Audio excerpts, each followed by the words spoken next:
नमस्कार, मैं अंजलि मिश्रा। स्वागत है आप सभी का द न्यूज में। जिस तरीके से बांग्लादेश की सिचुएशन देखने के लिए मिल रही है और बांग्लादेश की पीएम जो है, पूर्व पीएम कह सकते हैं, शेख हसीना इस वक्त भारत में है। इस दौरान उनकी अजीत डोभाल से मुलाकात हुई और ये मुलाकात काफी लंबी चली, 1.5 घंटे लंबी। इस मुलाकात के बाद अब अजीत डोभाल को संसद के अंदर जाते हुए देखा गया, जिसके बाद तरह तरह के रिएक्शन भी आए। और बता दें आपको कि संसद में गृह मंत्री अमित शाह से अजीत डोभाल की मुलाकात हुई है और अब शेख हसीना के प्लान में भी बड़ा बदलाव देखने के लिए मिला है।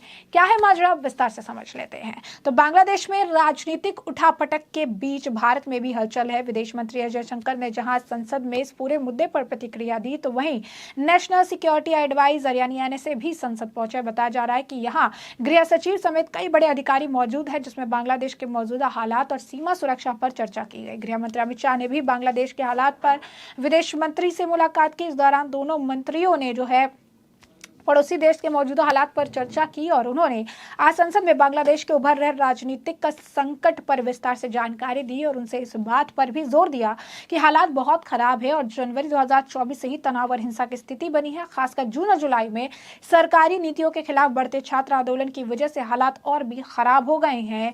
यही नहीं, 19,000 भारतीय स्वदेश लौट रहे हैं और ऐसे में जिनमें से लगभग 9,000 छात्र शामिल हैं। उन्होंने कहा इनमें से कई छात्र विरोध और हिंसा के बीच पहले ही भारत लौट आए थे। मंत्री ने बांग्लादेश में अल्पसंख्यकों को निशाना बनाकर की जा रही हिंसा पर गंभीर चिंता जाहिर की, जिसमें उनके बिजनेस और मंदिरों को निशाना बनाया जा रहा है। अल्पसंख्यकों के हालात पर भारत ने अब नजर बना रखी है, तो ये बात भी कही जा रही है। तो कहीं ना कहीं अगर आप देखेंगे तो स्थिति जो है काफी ज्यादा गंभीर है, देखने के लिए ऐसी मिल रही है, जहां पर सिचुएशन खराब हो रही है। वहीं आपको बता दें कि शेख हसीना ने अब लंदन जाने का प्लान जो है चेंज कर दिया है। डोभाल से मुलाकात के बाद अब जो है ये सारी चीजें देखने के लिए मिल रही है। तो अपने पद से इस्तीफा देने के बाद बांग्लादेश के पूर्व प्रधानमंत्री शेख हसीना वायुसेना के विमान से दिल्ली के नजदीक हिडन एयरबेस पहुंची। यहाँ उन्हें आपको बता दें कि राष्ट्रीय सुरक्षा सलाहकार अजीत डोभाल से कुछ वरिष्ठ सैन्य कर्मियों और खुफिया एजेंसी के लोगों के साथ मौजूद थे। डोभाल ने शेख हसीना से मुलाकात की और खबर आई कि हसीना दिल्ली से लंदन जाएगी, मगर देर रात तक लंदन जाने का कार्यक्रम बदल गया। दरअसल हसीना ने दिल्ली में लंदन जाने की सूचना अधिकारियों ने पहले दी, लेकिन बाद में बताया गया कि आगे की योजना अभी स्पष्ट नहीं है। रात में आए ब्रिटिश विदेश मंत्री जो है आपको बता डेविड लेमी के बयान के बाद उनकी योजना में कुछ बदलाव देखने के लिए मिला है। क्योंकि ब्रिटेन के विदेश मंत्री का बयान सामने आया है। लंदन में लेमी ने कहा कि बांग्लादेश में पिछले 2 हफ्तों से अभूतपूर्व स्तर की हिंसा और जन हानि देखी गई। अभी सभी पक्षों को हिंसा समाप्त करने, शांति बहाल करने और आगे की तरह की जनहित को रोकने के लिए मिलकर काम करना आवश्यक है। लेमी ने कहा कि बांग्लादेश के लोग पिछले कुछ हफ्तों से घटनाओं के संयुक्त राष्ट्र के नेतृत्व में पूर्ण और स्वतंत्र जांच के हकदार है। इसके बाद माना जा रहा है कि हसीना के लंदन जाने के कार्यक्रम में बदलाव हुआ है। हसीना को सुरक्षित जगह जो है ले जाया गया है। साइमा वाजिद विश्व स्वास्थ्य संगठन की दक्षिण पूर्व एशिया के लिए क्षेत्रीय निर्देशक हैं और अब इस मामले पर इस तरीके से रिएक्शंस जो है देखने के लिए मिल रहे हैं। शेख हसीना से मिलने के बाद अब अमित शाह से जो है अजीत डोभाल की मुलाकात हुई है और कहा जा रहा है कि मुलाकात काफी अहम है। वहीं बांग्लादेश की स्थिति पर लगातार जो है बयान दिए जा रहे हैं और इस मामले पर शिवसेना के नेता संजय निरुपम का बयान सामने आया। क्या कह रहे हैं संजय निरुपम, जरा सुनिए। यदि बांग्लादेश में जो कुछ हो रहा है उसमें सबसे ज्यादा असुरक्षित वहां के हिंदू भाई हैं। लगभग 13 मिलियन के आसपास हिंदू वहां पे, 1 करोड़ से ज्यादा हिंदू वहां पे हैं। और जिस तरीके से कल हमारे मंदिरों को जलाया गया, काली मंदिर जलाया गया, उसके बाद इस्कॉन मंदिर को जलाया गया, 2 जो वहां के हिंदू काउंसलर थे उनकी हत्या कर दी गई और बाकी हिंदुओं का सरेआम लिंचिंग हो रही है। लगभग 27 जिले ऐसे हैं जहां पर हिंदुओं पर लगातार हमले हो रहे हैं। तो ऐसे माहौल में जब वहां का पूरा हिंदू समाज असुरक्षित है तो निश्चित तौर पर यह पूरा हिंदुस्तान के हिंदुओं को वेदना दे रहा है, हमको पीड़ा हो रही है। ऐसे में हम सरकार से अपेक्षा करते हैं कि बांग्लादेश के उत्पातियों को सख्त वार्निंग दी जानी चाहिए। अगर हमारे हिंदुओं का आगे कुछ भी हुआ तो सरकार को किसी भी हद तक जाना चाहिए। हमारे प्रधानमंत्री एक ताकतवर नेता हैं, पूरी दुनिया में उनकी धाक है। ऐसे प्रधानमंत्री नरेंद्र मोदी जी एक कठोर भूमिका लेते हुए बांग्लादेश के हिंदू कैसे सुरक्षित रहें, इस प्रकार का एक कार्रवाई करें। देखिए, विपक्षी नहीं, विदेशी ताकतें, चाइना के साथ तो शेख हसीना का झगड़ा लंबे समय से चल रहा है। चीन बहुत दिनों से शेख हसीना से कुछ करवाना चाहता था और शेख हसीना झुकने को तैयार नहीं थे।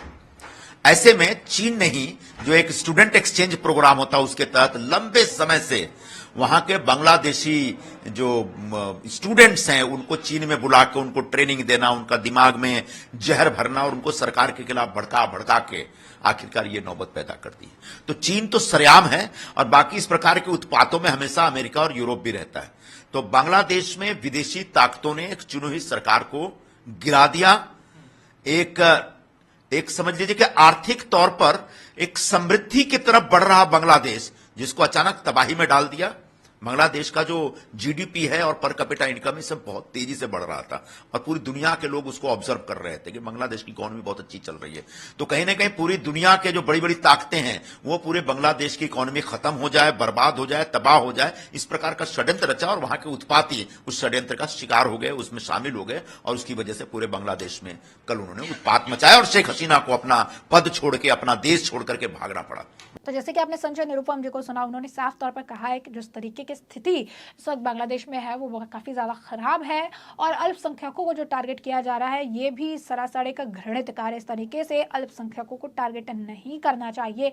अल्पसंख्यकों को अगर टारगेट किया जा भी रहा है तो मोदी सरकार जो है उन्हें कड़े से कड़े एक्शन लेना चाहिए, किसी भी हद तक जाना चाहिए। और ये कोई कमजोर देश नहीं है, ये मोदी जो हमारे प्रधानमंत्री है, एक मजबूत प्रधानमंत्री हमारे पास है। यही नहीं, उन्होंने कहा है कि इसके पीछे बांग्लादेश में जो अस्थिरता है इसके पीछे चीन जो है जिम्मेदार है। उन्होंने कहा कि अमेरिका यूरोप का नाम भी बाद में लिया, लेकिन वहां पर पहले ने कहा कि चीन ने ही स्टूडेंट प्रोग्राम के नाम पर कई सारे स्टूडेंट्स को वहां बुलाया और उसके बाद उनके दिमाग में जहर घोला, उनको ट्रेनिंग दी और स्टूडेंट प्रोटेस्ट जो है देखने के लिए मिला, जिसके बाद स्थिति आप देख सकते हैं कि बांग्लादेश की कैसी हो गई है, जो अब चिंता का विषय है। और इसे लेकर सरकार को जरूर कुछ ना कुछ कड़े कदम उठाने चाहिए और आरोपियों के खिलाफ भी एक्शन लेना चाहिए। वह इस मामले को लेकर शुभेंदु अधिकारी का बयान भी सामने आया, क्या कह रही हैं शुभेंदु अधिकारी, जरा। एक सीए कानून बना है किसी, आज बांग्लादेश का जो हालत हुआ है सीए कानून का जो जरूरत सबको स्वीकार करना पड़ेगा, इसलिए सीए कानून बना था। और दूसरा क्या हुआ है 1947 में, 1971 में मेरा माताजी खुद affected, she was Barishal Bangladesh, she left her house with her parents on the year 1960। क्या हुआ? आज भी वही हो रहा है, आज भी हो रहा है। माइनॉरिटीज हिंदूज के ऊपर अत्याचार, टेम्पल के ऊपर हमला, ये हो रहा है, चुन चुन के कर रहा है। तो जैसा कि आपने शुभेंदु अधिकारी को भी सुना, उन्होंने कहा कि किस तरीके से जो है सिचुएशन उनके मम्मी पापा के वक्त भी इस तरीके से था। उन्होंने ये भी बताया कि मैंने पहले ही कह दिया है, क्योंकि उन्होंने पहले ही कह दिया था कि मतलब काफ़ी ज़्यादा लोग जो है अब बांग्लादेश से यहाँ पर पलायन करेंगे, 1 करोड़ से ज़्यादा लोग की आने की संभावना भी बता चुके हैं। उसी का उन्होंने जिक्र किया कि मैंने ऑलरेडी बाहर संसद के कह दिया था जो मुझे कहना था, अब स्थिति काफ़ी ख़राब है और यही ज़रूरत है कि सीए को अब लाना ही होगा ताकि ऐसी सिचुएशन अराइज होने से पहले इसे कर्व किया जा सके। तो ऐसे में हमने आपको ये जो पूरा मामला है ये बड़े विस्तार से बताया है कि पूरा मामला क्या है, किस तरीके से अजीत डोभाल के साथ 1.5 घंटे की मुलाकात के बाद शेख हसीना के लंदन जाने के प्लान में एक बड़ा बदलाव आया। तो वही शेख हसीना से मिलने के बाद संसद की तरफ बढ़े अजीत डोभाल और वहां पर उन्होंने केंद्रीय मंत्री, गृह मंत्री अमित शाह से मुलाकात की और इस मुलाकात को हर स्तर से काफ़ी ज़्यादा अहम माना जा रहा है और कहा जा रहा है कि बॉर्डर सुरक्षा को और ज़्यादा मजबूत करने और आगे की रणनीति के लिए तैयार रखने की बात कही जा रही है। तो ऐसे में हमने आपको जो पूरा मामला है ये बड़ा विस्तार से बताया। इस मामले पर अब आपकी भी राय हो हमें कॉमेंट सेक्शन में कॉमेंट करके ज़रूर से ज़रूर साझा करिएगा। धन्यवाद।